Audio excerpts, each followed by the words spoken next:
Power of 1 Million, where we talk about how people reach 1 million of something, whether that's $1 million, 1 million followers, 1 million views, whatever it is. And today I am talking to the wonderful Michael Bonner, and he's reached 1 million of a couple things.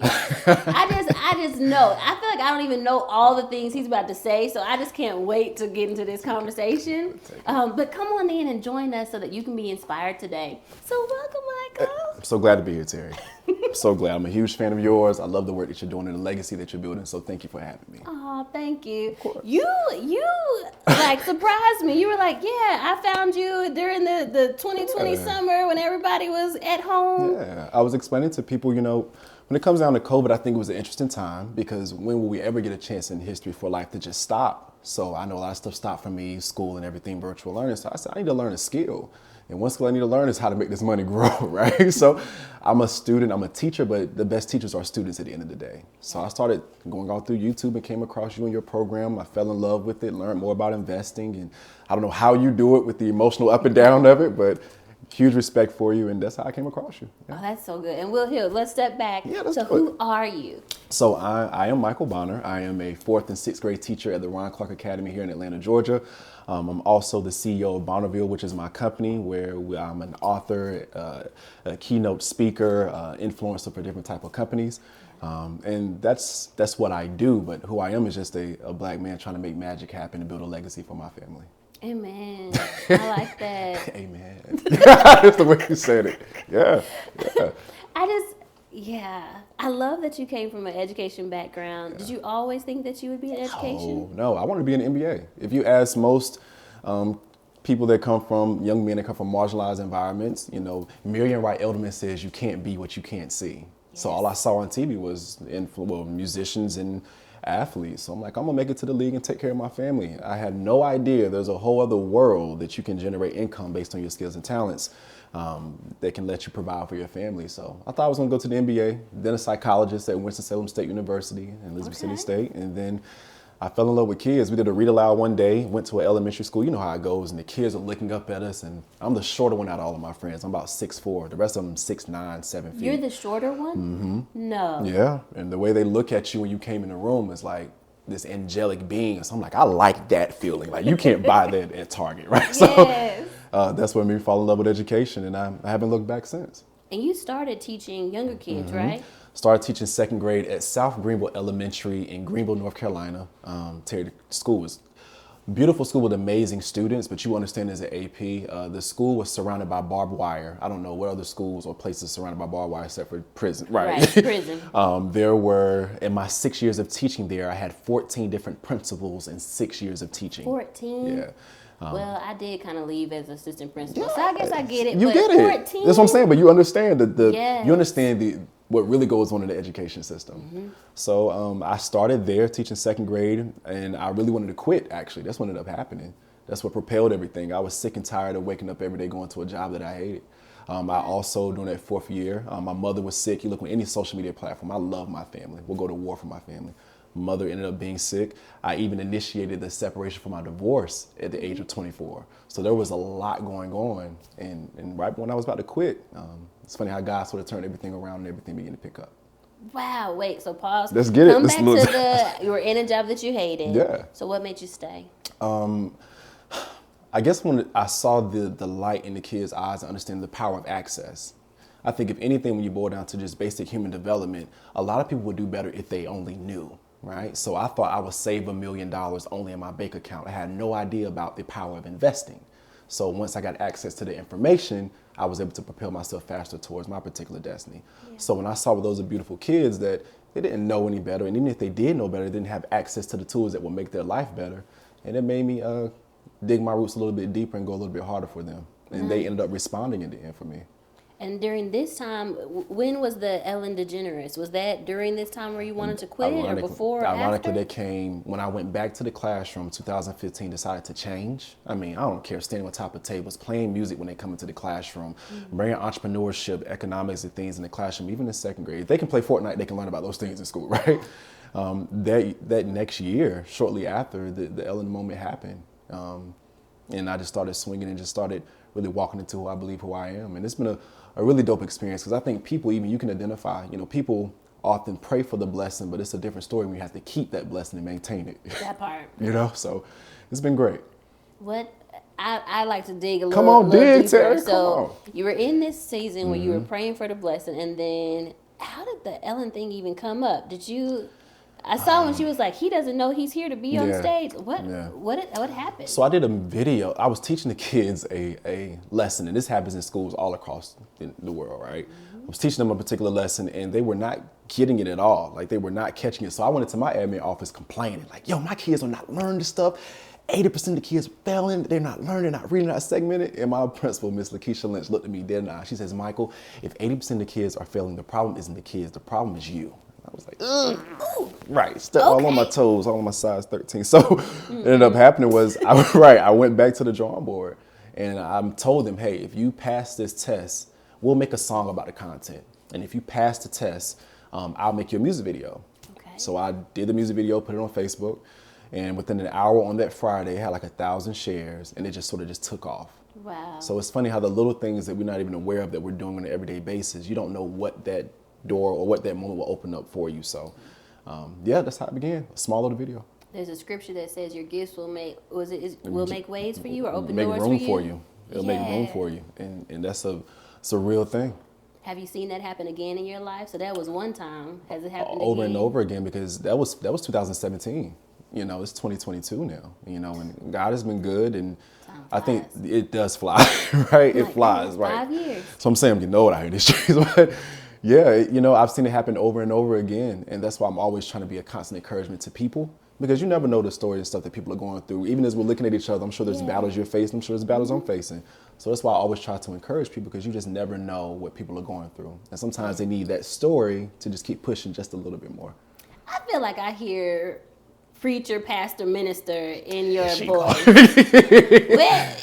that a part of your story? So no, I'm not a preacher or pastor. My father was a preacher. My mother was a preacher's kid. Okay. So I was raised in church. I obviously played the piano and drums. You got to play the drums and stuff, be in the choir, soprano section, all that. It's there. But I feel like, that's why I love who I am, because I'm authentic. And the reality of it is, I know I wouldn't be here without God. I mean, let's just keep it a buck and keep it 100. So I fully embrace that, and that'll be my story to the day I die. Right now, what do you feel called to do in your life right now? I'm a giver. So I knew that I wasn't going to be blessed with finances just to have finances and flex for people. I knew I was going to be blessed with finances to create access. Yeah. So that goes back to the story I said with the kids. So that's just why we just finished wrapping up the Michel Bonner Foundation.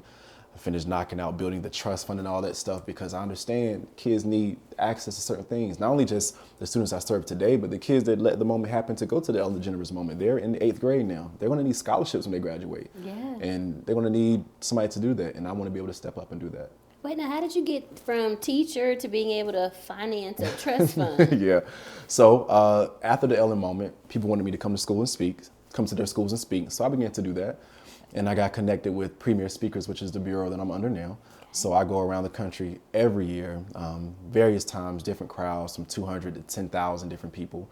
And I speak about the importance of education, the reformation that needs to happen, how we need to look at the curriculum, how we need to look at bringing in more representation into the classroom. How can we make learning fun? Kids don't want to just go to school and sit and be talked to all day, right? Yeah. So that's why I go and speak about. And that funds other things, allows me to invest, allows me to look at different assets. So assets and liabilities, I talk to my kids about it all the time. So if they're watching this, they'll be shaking their head like, yep. Yeah, that's right, Miss Teri. He talk about that all the time. Cryptocurrency, we talk about all of that. It's true. We're in a capitalistic society, Teri. Yeah. So they have to learn how to generate capital, and you don't necessarily have to have a degree to do that. Now, I heard that you used to give your kids $200 and let them touch it so that they could see. You don't do that, no? You don't. That's do a that true anymore? story. So now what I do is, so in North Carolina, I would go to Wells Fargo on the way to work on Red Bank Avenue. I would never forget, by East Carolina University, and I would get money out and I would let them touch it to see it's real. You can't see it. You can't be what you can't see. Where I grew up, the only people that really had money was during tax time or drug dealers. Yeah. So I needed them to see. I wasn't wealthy then, but as a teacher, oh, Mr. Bonner has real money. I can see this, and he's not doing anything wrong, right? Yeah. So now I've taken up a step further. There's an app called Rapunzel that you can find on your app store, and I let kids in my classroom compete in trade stocks and stuff with that. Yeah. So, Because you're teaching 8th graders now. I'm teaching 6th and 4th grade. 6th and 4th. Yeah. So you're having 6th and 4th graders learn how to trade. So they're learning about the concept of assets and liabilities and stocks. We talk about it. The kids that are in 7th grade now, they actually had an opportunity to compete against each other. So the kid that had the most money out of 10,000 at the end of the year, they would get like $100 or something from me. So I think Justin ended up winning because Justin invested into, I want to say it was Microsoft or somebody that did really well last year. I'm sure you know, and Tesla right before their stock split. So yeah. Oh, that's so good. Now, I'm gonna ask you about your own portfolio. Let's do it. So what? I know that you're a trader and you like trading leaves. And shout out to Come Up series because they were big. Yeah. I love them. Like some people think that as trading or investing teachers that you compete. We're all friends. Like we all know and love each other and support each other. So like as long as somebody is learning, so to know that like you're learning because of them, I'm so excited. You know, I've learned from you too. I mean, I think that's the point. That's the important thing that I want our community to understand. We can learn from each other the same way I can learn from Mark Zuckerberg and Jeff Bezos and Elon Musk. I can learn from Teri. I can learn from Jolene. I can learn from Mark, Wall Street Trapper. I can learn from Ian Dunlap, right?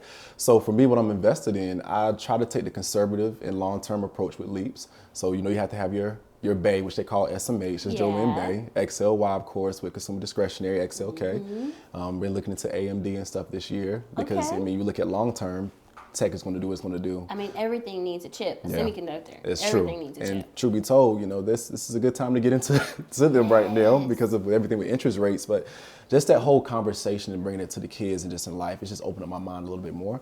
And I try to tell people, yes, we need access to information, but you also need capital, which is why I got into the investment place. Now tell me, why did you decide to keep teaching even after starting to make this other money? Yeah. And the answer actually might be, are you looking to transition soon? How are you feeling? So for me, I continue to teach even though I do not have to teach. I have continued to teach because I love being with the kids. And even as I go out and talk to educators, if you ask any teacher that may watch this or anybody may watch this, I still give back to teachers. I do give massages and stuff. I do parties for schools because I understand how tough it is right now. But what keeps me in the classroom is I understand, I believe in keeping the kids first. And what happens a lot of times is, you make more money as you get further away from the classroom. It's just a fact of the matter. And for me, I wanted to make sure that I kept my energy focused in the classroom. It's just where my heart is at with that. So I love it. I miss the hugs. I have to be honest. Like even though I've left the school and I do feel like I still am teaching and impacting lots of lives. Those hugs when I first walked into school, that you can't. Yeah, and they're tighter now. The hugs are tighter and more meaningful now because of COVID. And because of everything going on. I mean, when COVID happened, if you ask me, it exposed the potholes inside of education. That were already there, and it also exposed how businesses were operating and how they needed to transition and shift. During the market crash of 2008, a lot of fintech companies began to emerge, and now a lot of other businesses are going to emerge, right? So I think at that point, it just shows us the importance of how those hugs are more meaningful because they're going through so much right now. Yeah. How did it feel to be teaching through COVID? Because if I was an admin, like I was over all the operations. I can't imagine having to ship lunches home, figure out how to have everybody get a computer, who's coming into the school because they don't have Wi-Fi, who's on their cell phone because that's all their mom has. That's a massive coordination. It's tough. It was tough. We were fortunate enough to have one-on-one technology, so we didn't feel the magnitude, the immense pressure of COVID. But if you look at the macro scale of education, you still see the ramifications of it. I think I saw in Australia, 80% of teachers are willing to quit and leave the classroom. 40% of teachers are willing to leave in the United States of America next year. In corporate America, 4 out of 5 millennials have their resignation letter signed already. So resignation letter signed. So it just put a lot of pressure on people. Yeah. And it was difficult. But I feel like if you're a whack teacher in the classroom, you're probably whack teaching online. So so here's the thing too. If you were a whack teacher in the classroom, you're probably going to be a whack business owner. That part. And I think people don't realize that because when you're managing a class or managing any type of job, those skill sets are transferable. Right. But if you don't have organization, if you don't have the drive or motivation internally, that's not going to happen when you become a business owner. You're just not going to make sales. Or even the ability to adapt and be flexible because the whole entire climate change. I know for me, speaking in front of people is a thing, but then you had to go figure out how can you speak virtually because we talked about the cameras. How do I hook up a camera to my MacBook? How do I make an Instagram reel with a quick topic to engage people? because you're not being in person with anybody. Yeah. So I believe during that particular point in time, I hate how COVID happened. I lost friends during the COVID, due to COVID, but I feel like it puts people in a position where it exposed everybody. You will see the depth of your relationship, your marriage, your job, what you really care about during that season and even now. So hopefully people took that time to really reflect and think and go through the process of metacognition and how can I be better, how can I shift? Yeah. Tell me, this is a random switch, Let's do it. but tell me about some times in your life that like really changed you. Let's see here, times in my life that really changed me. I would have to say leaving the school in North Carolina. Really? I did not want to leave the school in North Carolina. After the Ellen moment and stuff, when you're in that type of area where people are looking for hope and people are absolutely amazing, but good things don't happen all the time, that really broke my heart because I was trying to build something there. And I know you know about how it is trying to build something. So when politics get involved, as you know, in education and red tape begins to be drawn around, it sort of frustrates you because you want to see change happen. There's a lot of things you want to see happen differently in America, but there's a lot of opposition. That's why they're banning books right now. That's why they're saying you can't talk about certain topics in social studies classes, right? So I came into that particular situation and scenario, and it changed me. It made me upset, but I learned as an athlete, I rechanneled that energy to actually put some fire under my behind and make something happen. So when I came to Atlanta, I didn't come here for the materialistic lifestyle or the Lenox Mall or be at the club popping bottles. I'm here to multiply this capital and figure out how I can build this foundation and make magic happen. That stuff will be there. Have you found that in Atlanta? Yeah. How so? You can find that in Atlanta simply by focusing, figuring out who you want to hang around, who you want to be around, and fully understanding who you are. That's why I tell men all the time, at some point you have to really sit down and look yourself in the mirror, which that's what COVID made a lot of us do. And you'll find out who you really are. And so for me, I had to figure out what is it that I want to do. And I began to surround myself with certain people, surround myself looking at certain courses and following certain types of teaching, which will help me produce some type of fruit in my life. Yeah. Where I come from, people make it big and then they come right back. And there's nothing wrong with coming back to help. I'm not coming back, I'm coming back with something in my hand. I'm not coming back because I blew the opportunity. So I feel like Atlanta is a place that you can make that happen. Anywhere that can happen, but it depends. This is gonna be random. I love your random questions too. Random too. What's up? So a lot of men deal with depression. Yeah. Have you ever dealt with depression? For sure. How did you work through it? Therapist and God. And I think people, God and definitely, and I say those two separately because I think sometimes in our community we think church is therapy. It can serve as a form in a sense, I understand, with worship music and stuff, but your pastor and your therapist are two separate entities, right? Yeah. And for men, unfortunately the lady that passed away for the Miss USA that committed suicide, her mother said she was suffering from high functioning depression. So there's a lot of people that are doing well, they're successful, but you are depressed a lot of times. Right. And nobody knows, right? So there's been times I've battled with it because when you're trying to build something, especially as a black person in America, let's not even get into the intersectionality as a black woman in America, it takes a toll. Yeah. It's easy to post memes and to post, inspirational quotes and post your vision boards at the beginning of the year, but going to actually do it, to sit in front of a computer and put the stop limit for the trade and so much mental games, it takes a toll after a while. How did your depression materialize? Or, I don't know if that's the right word, but how did it surface? Like, what did it look like for you? So for me, I would say it probably would come out in a sense of, or it came out in a sense of just feeling just really moody throughout that particular day, wanting to sleep and lay in all day. And I found out sometimes I will work myself into it because I'm such a high functioning individual. I'm working my behind off. I'm on this plane. I'm in 7 different cities in 10 different days, and I'm teaching the kids. I'm trying to finish up this book. And what happens is I will work myself and give out so much that I'm depleted. And then I'm looking around like, gosh, why am I so tired? I don't even feel this way. So that's how it would surface for me. So when I was able to identify that and understand what was the cause of that, it was easy for me to address and even begin to deal with. I think a lot of people deal with depression or different types of emotions. They don't understand that they're dealing with it. Right. Yeah. We just kind of work through it. We try to feel like, okay, I don't feel quite the same today, but... Or suppress it. Yeah. Alcohol, partying, sex, whatever the case may be. And I don't want to do that. Would you mind talking to the camera and just talk to somebody who might be, like you said, they're high functioning, they're doing well, but they might be going through a season where something's got to change. Yeah. So, I mean, I think honestly, if I can say this message to anybody, we live in this particular time where social media is everywhere, so you can see the highlights of everybody's life, right? but you don't get to see the behind the scenes where people are working and trying to strategize and where sometimes they're actually suffering.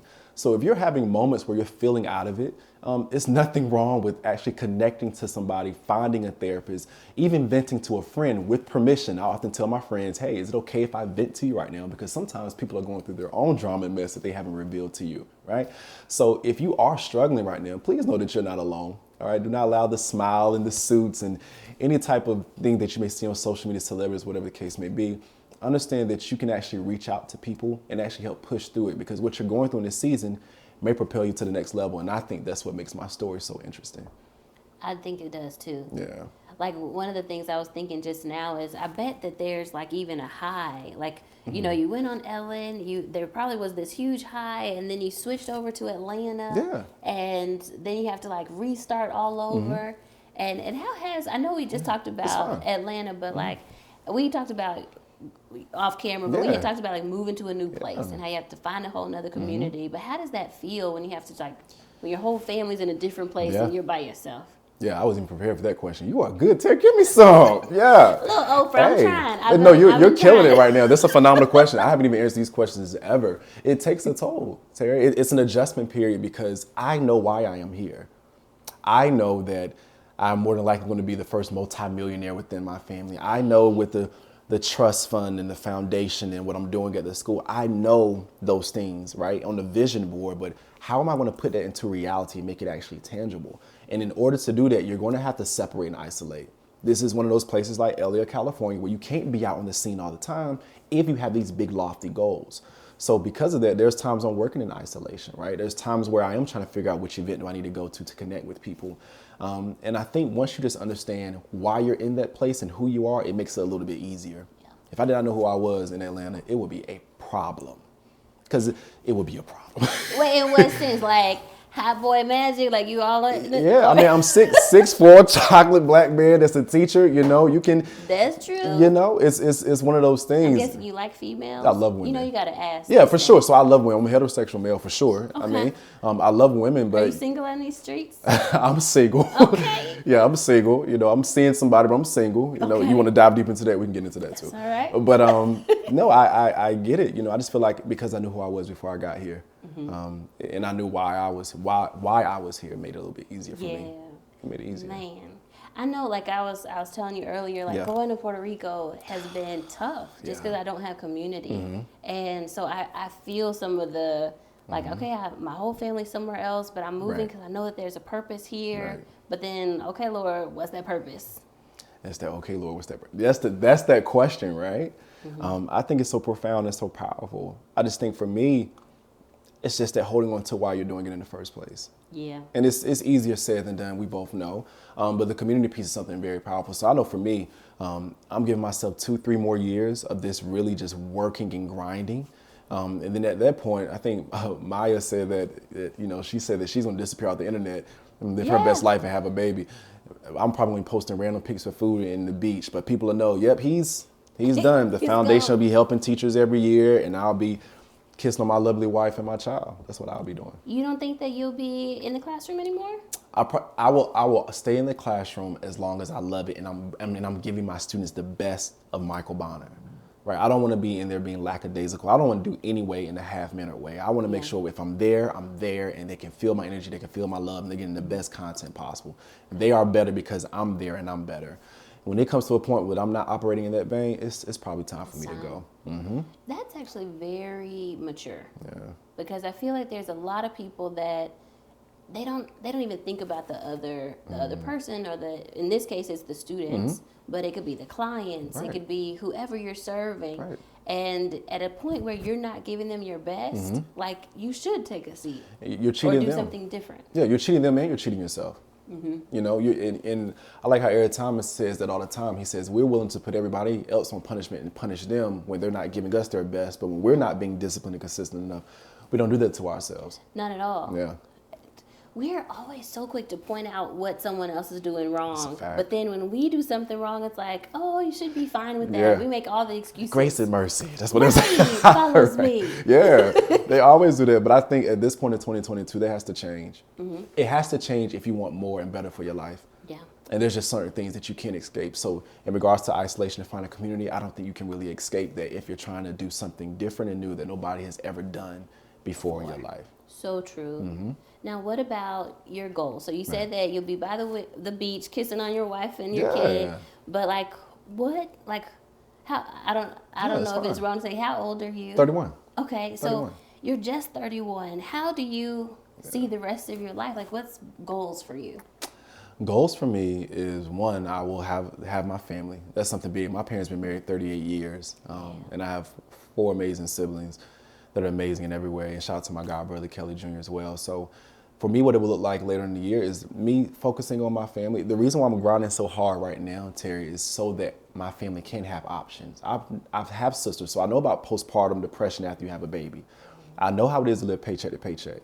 If my woman wants to stay home for a year, 6 months, or 5 years, baby, you can have that option. That's why I'm grinding so hard. After that, to make sure I'm giving back to teachers inside of education. That's why I'm learning about investing, learning about compounding interest and making those assets grow, because I want to give a vacation to a teacher. The same thing Ellen did for me by giving me TVs and drones and iPads in my classroom. Yeah. I want to do that to somebody else. Have you seen Abbott Elementary? I have not. I've seen previews of it. I know it's named after her teacher, Yes. so I have to see it. There's an episode where she does a TikTok video Yeah. to get things donated, Yeah. and all of a sudden people just start donating out of I everywhere. need to try that. You might, yes. I feel like your TikTok will go viral. Hey, we may. Then you would have stuff for years Hey, for that school. We can do it. Yeah, I mean, our school has been pretty blessed. We have a lot of partners and stuff at Oh, that's RCA. true. That's So, true. but schools like I came from, 100% free and reduced lunch, 98% African American population, teachers that are really phenomenal teachers, but they're working in an environment that's so hostile. I want to help them. Yes. And that's why I said back to the point earlier, a lot of people leave the profession and some people become successful and forget about where you come from. I don't want that to be me. That's why I stay in the classroom. Okay. Yeah. What question do you think I should have asked you that I haven't asked? Can you beat me one-on-one in basketball? The answer is yes, so I didn't have to ask that question. I can. Okay, all right, we'll let you have that. We'll let you have that. I don't know. I really enjoyed this interview. I enjoyed the conversation. We're gonna play one-on-one for real now because I'm playing. We're not gonna do it. But no, I enjoyed the conversation. I always give honor and respect to people who have built something. It's easy to comment on social media and bash people, whether they are helping people, whether they're charging to help people. What people will find something negative with anything. Yeah. But you're persevering. You're making it happen. Thank you. So shout out to you. Thank you so much. I Anytime. appreciate it. Anytime. Oh man, I'm trying to think. That could be the end of the interview, but I'm just trying to think if there's anything else Take that your time. Take your I time. should ask. Anything else you think I should ask, CJ? Okay. Yeah, I'm looking at CJ cameras move by itself and see. everything. The professionalism. Right. Okay. All Right. right. Professionalism. And we talked about family. We talked about your goals. That's about family, Faith, investing, business, investing. friends, mental health. Yeah. That was a great segment. Yeah. Okay. That works for you. Good. Okay. Well, thank you so much. We'll do a little exit. Okay. Thank you so much for coming on, Michael. This was amazing. Of course. Like, it's been good just to see you, meet you in person, and just get I to know agree. you better. I agree. I feel the same way. You can see how you always smiling and bubbling online, but you're like that in person. So I love people that are authentic. So I love it. So anytime you need me again, just hit me up. It's a pleasure being here. Will do. Anything you want to share with the people before you leave? Take care of yourselves. It's okay to not be okay. Just make sure you don't stay there. Be gentle with yourselves and don't give up because you don't know what's on the other side of that door. I promise you that. Amen. And how do they reach you? You can follow me on Twitter, Facebook, Instagram, at Michael Bonner. And I would love to reach out to you if you need help with anything. Thank you. Thank you. Thank you.